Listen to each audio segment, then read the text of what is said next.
அந்த துறையினுடைய அதிகாரிகள் தெளிவாக எடுத்து சொல்லியிருக்கிறாங்க. அது மட்டும் இல்லாமல் ஒரு முக்கியமான ஒரு முடிவு எடுத்திருக்கிறோம். அது என்னன்னா, அதுக்காக தான் உங்களை கூப்பிட்டுருக்கிறோம். தமிழ்நாடு இன்னைக்கு மிகப்பெரிய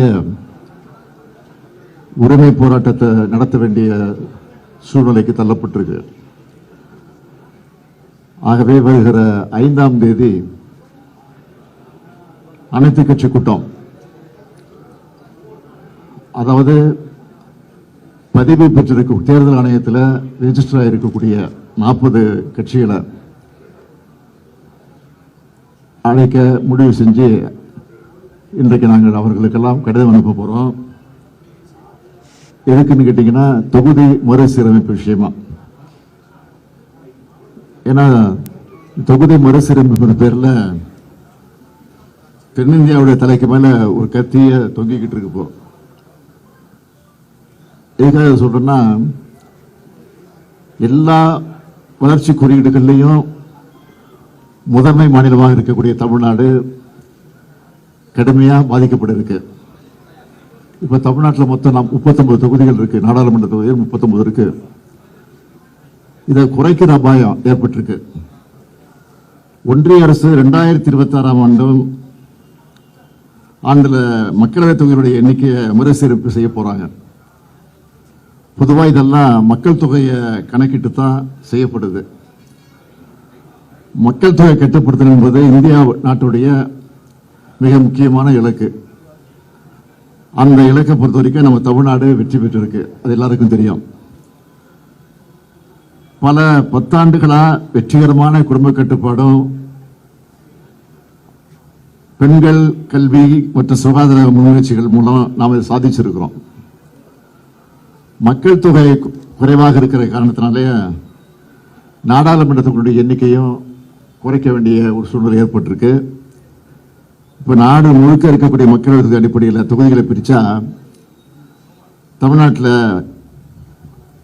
இருக்கக்கூடிய தொகுதிகளில் 8 தொகுதிகளை இழக்க வேண்டிய ஒரு சூழ்நிலை ஏற்பட்டிருக்கு. அதாவது தமிழ்நாட்டுக்கு 39 எம்பிகள் இருக்க மாட்டாங்க, 31 எம்பிகள் தான் இருப்பாங்க.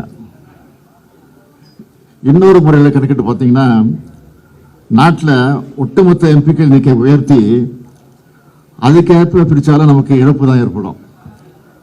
நமக்கான பிரதிநிதித்துவம் குறைஞ்சு போயிடும்.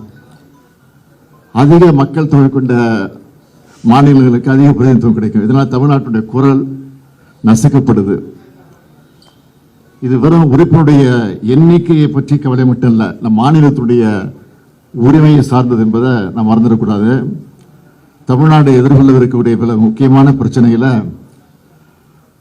தமிழ்நாட்டை பொறுத்த வரைக்கும் அனைத்து அரசியல் கட்சிகள் மற்றும் தலைவர்கள் எல்லாம் ஒன்றிணைந்து முதற்கட்டமாக இந்த கூட்டத்தை ஏற்பாடு செஞ்சிருக்கிறோம்.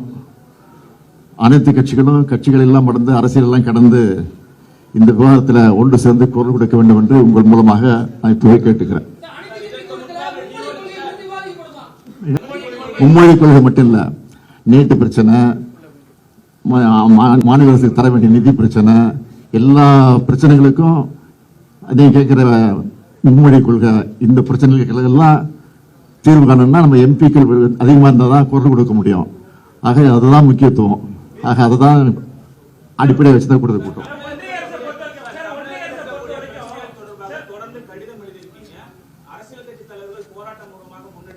எதுக்கு?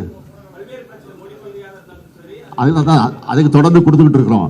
இது ஒன்னும் பதில் கிடைக்கல, அமைதியாக தான் இருக்கிறாங்க.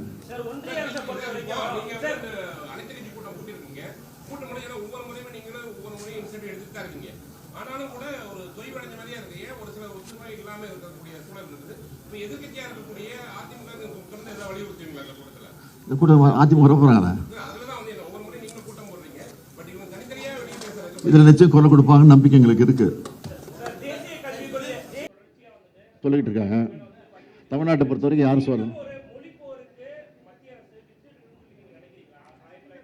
நிச்சயமா பெற்றுடுது. அதுக்கு நாங்கள் தயாரா இருக்கிறோம்.